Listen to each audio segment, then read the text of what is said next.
Minasyaitonirrajim. Bismillahirrahmanirrahim. Qala Allahu ta'ala fi kitabil karim. A'udzubillahi minasyaitonirrajim. Ya ayyuhallazina amanu ittaqullaha haqqa tuqatih wa la tamutunna illa wa antum muslimun. Amma ba'd. Alhamdulillah, segala puji bagi Allah yang telah memberikan kita kesempatan pada pagi hari ini yang cerah, Masya Allah, sehingga kita bisa berkumpul di perumahan Purimas Regensi. Dan tak lupa yang kami hormati Bapak Ketua RT 1, Pak Yus, dan juga Bapak Ketua RT 2 atau yang mewakili, serta jajaran DKM, serta para hadirin sekalian, baik Bapak-Bapak maupun Ibu-Ibu, serta hadirin yang dirahmati Allah Subhanahu wa Ta'ala.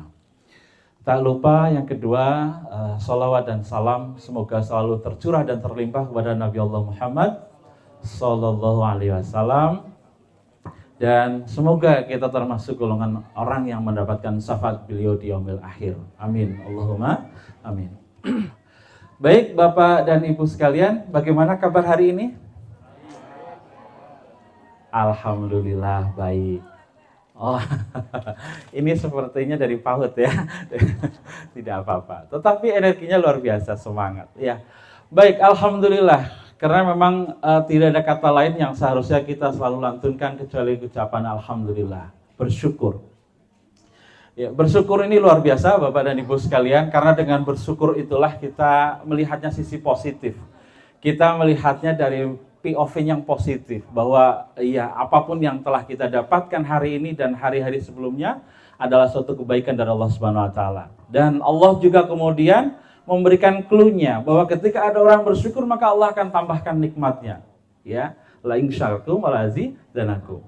Jadi ketika ingin menambah nikmat ya kuncinya satu, bersyukur. Tetapi kalau memang mohon maaf kita tidak bisa bersyukur maka berat sekali untuk menambah kenikmatan-kenikmatan yang ada.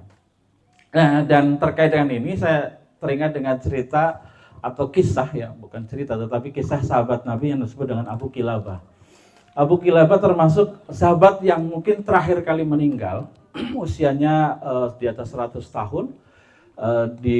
Beliau meninggal di masa Muawiyah, artinya sudah Khulafaur Rasyidin pun sudah selesai ya. Beliau meninggal di pinggiran daerah Irak yang cukup jauh di sebuah tenda yang kecil.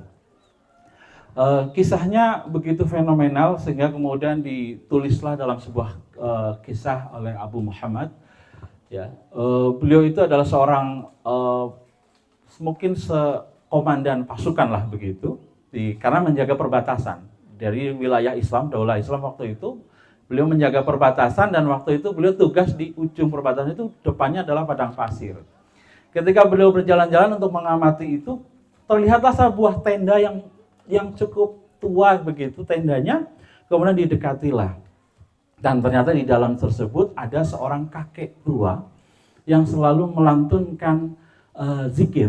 Ya, zikirnya kurang lebih bahwa alhamdulillah ya Allah yang telah memberikan kelebihan atas ciptaan yang telah Engkau berikan kepadaku. Jadi beliau itu merasa bersyukur terhadap ciptaannya, terhadap dirinya. Berarti kan kemudian kita berasumsi berarti orang tersebut diciptakan dalam kondisi sempurna, baik, ya hebat dan lain-lain. Itu mungkin perkiraan kita. Tetapi Abu Muhammad luar biasa sangat kaget karena bentuk fisik dari Abu Kilabah luar biasa, yaitu dalam kondisi buta, tangannya buntung dan kakinya juga buntung. Di sebuah tenda sendirian. Ya. Sampai kemudian beliau menegur itu dan menanya, "Kenapa engkau berzikir seperti itu? Sesungguhnya Allah masih memberikan yaitu nikmat mulut saya sehingga saya masih bisa berzikir." Itu kata Abu Kilabah, luar biasa. Dan kemudian singkat cerita, Abu Kilabah kemudian meminta tolong pada Muhammad untuk mencarikan putra beliau. Karena ternyata beliau punya putra, anak kecil, ya, anak kecil putranya sudah 3 hari belum pulang ke tenda. Beliau khawatir. Ya, akhirnya Abu Muhammad pergi mencari berkeliling. Singkat cerita, ketemulah tulang belulang di padang pasir tersebut. Akhirnya beliau menyimpulkan jangan-jangan ini anak beliau yang sudah dimakan hewan buas. Dan akhirnya Abu Muhammad kembali lagi ke tenda dengan berat hati. Beliau mau menyampaikan bahwa putranya sudah meninggal, itu luar biasa berat, tekanan batin ya. Karena selama ini beliau hanya tinggal dengan putranya yang anak kecil tersebut untuk mencari makan, mencari air, tetapi saat ini beliau sudah meninggal.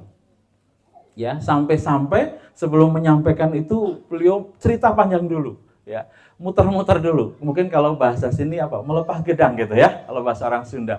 Muter-muter dulu. Beliau menyatakan begini, wahai Abu Kilabah, engkau tahu kisah Nabi Lut, Nabi ini yang kemudian mereka mendapatkan musibah ini, tetapi mereka bersabar gitu. Tetapi namanya Abu Kilabah udah paham. Sudahlah, kamu mau ngomong apa gitu kan?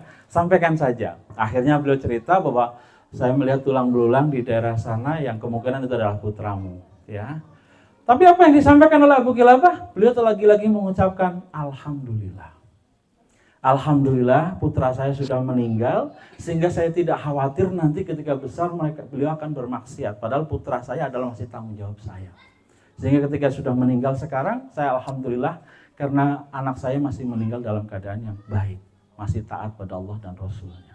Itu kisah luar biasa. Dan setelah menyampaikan tersebut, beliau kemudian menghembuskan nafas yang terakhir. Meninggal. Ya, sampai kemudian Abu Muhammad yang tadi komandan pasukan tadi itu kaget, ini siapa? Dan akhirnya ada pasukan dari Daulah Islam yang datang dari pusat yang kemudian melihat itu adalah ternyata adalah sahabat Nabi, ya, luar biasa. Jadi itu adalah sahabat Nabi terakhir, beliau itu uzlah, pergi. Sebenarnya beliau itu sudah ditawari jadi hakim di pusat pemerintahan, tetapi tidak mau, akhirnya beliau pergi untuk beruzlah.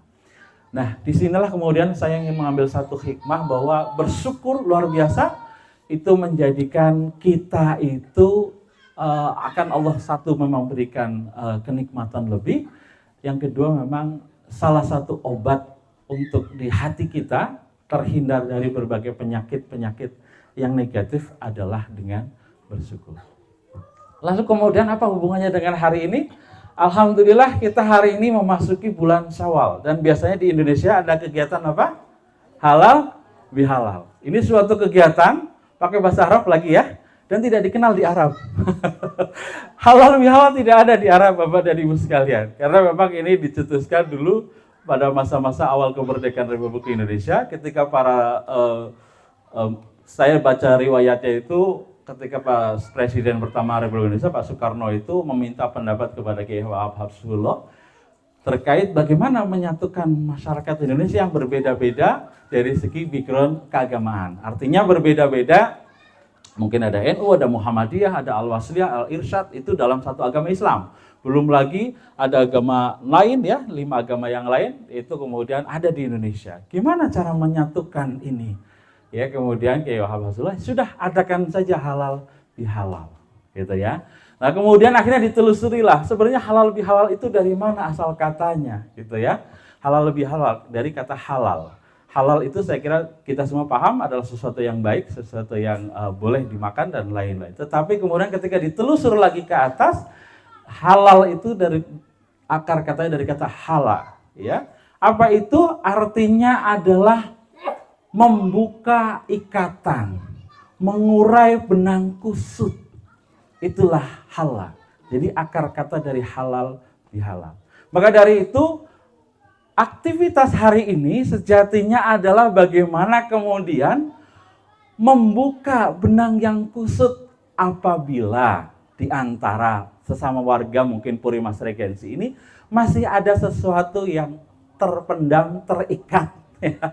Ada sumbatan yang belum terbuka, ada hati yang mungkin tergores, ya, ada perasaan yang mungkin terluka dengan sesama warga di Purimas Regensi. Dengan harapan ketika kita melakukan halal bihalal, hal tersebut ya, masalah yang ruwet tadi akhirnya jadi terurai, ya. Sumbatan tadi akhirnya terbuka.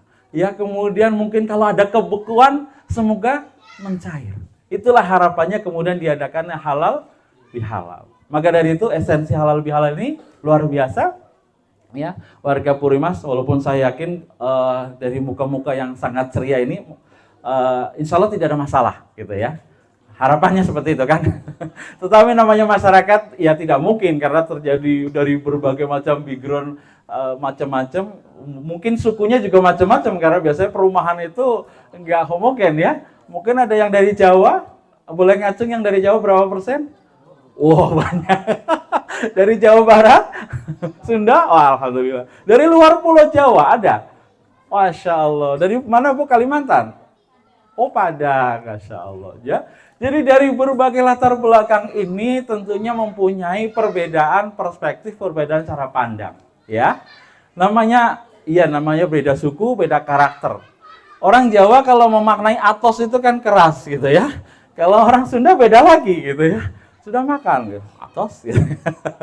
Makan apa kok keras gitu. Ya ini bisa terjadi perbedaan pendapat. Nah, oleh sebab itu satu kuncinya untuk bagaimana kita membuka, mempererat silaturahmi dan lain adalah kita akan mulai dari hati kita. Ya, karena segala sesuatu itu nanti kalau kita tarik itu ujungnya ada di hati. Sebagaimana hadis Nabi Muhammad SAW, ya Rasulullah pernah menyampaikan, bahkan ada di hadis Arba'in di nomor 6, tapi bagian yang bawah.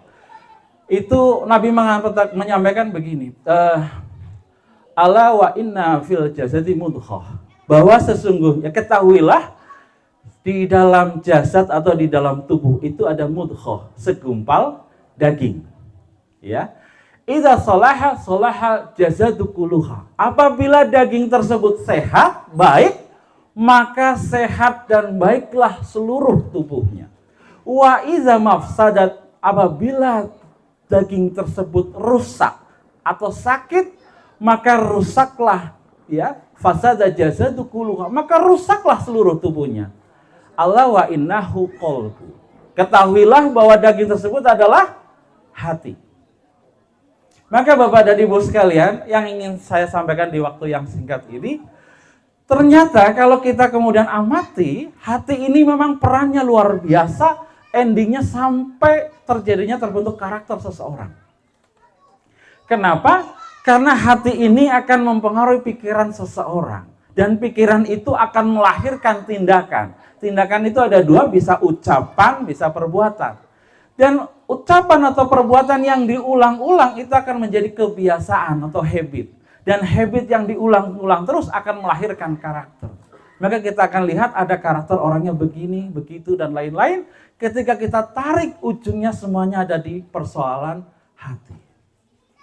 Maka dari itu ketika kita ingin memperbaiki diri kita, memperbaiki karakter, perbaiki dululah hati kita. Kalau kita punya persoalan di hati kita, maka yakinlah karakter kita juga akan terkait, akan ikut.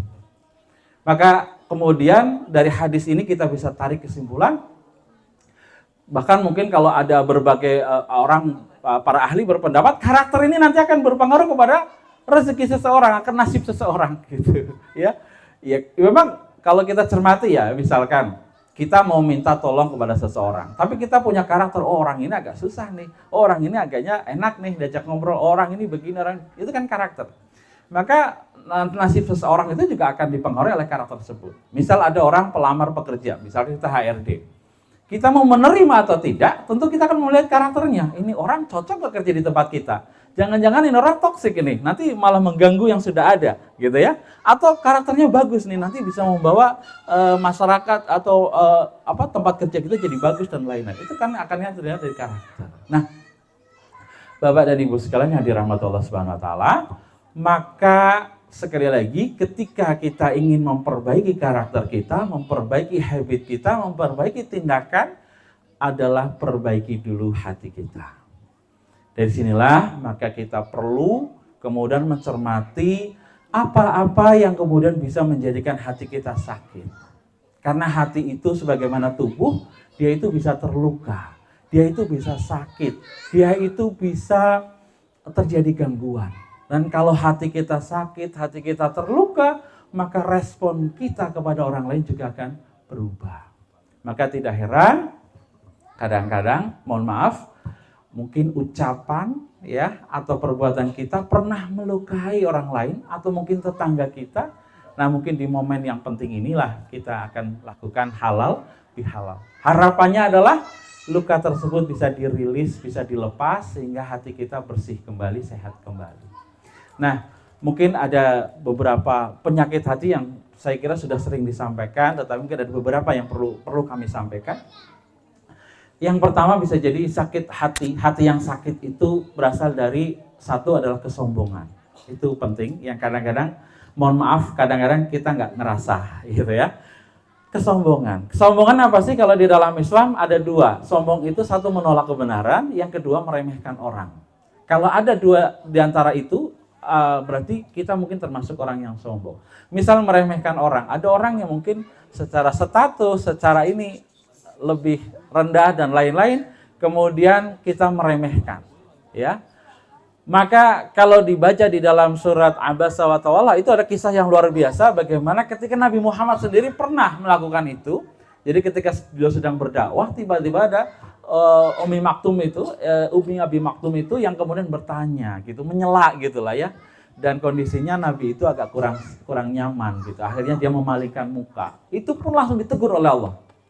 Ya, nanti mungkin bisa dibaca kisahnya di dalam Quran Abasa wa Ta'ala ya.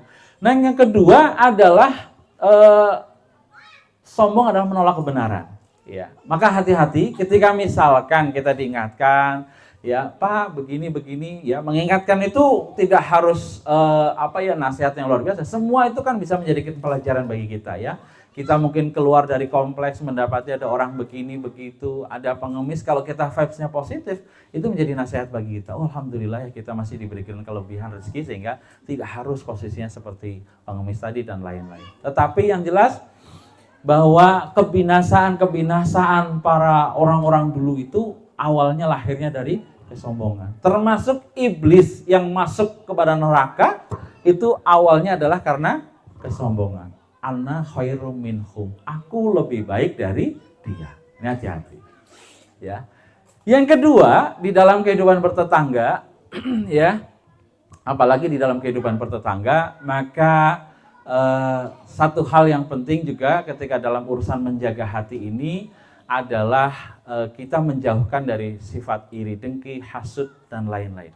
Ya, terutama dua ini, iri, dengki dan hasud. Karena kadang-kadang ini akan melahirkan sikap-sikap yang nanti ujungnya adalah bisa jadi perpecahan antar warga. Maka Nabi SAW itu sangat luar biasa ketika berpesan terkait tetangga ini. Ya.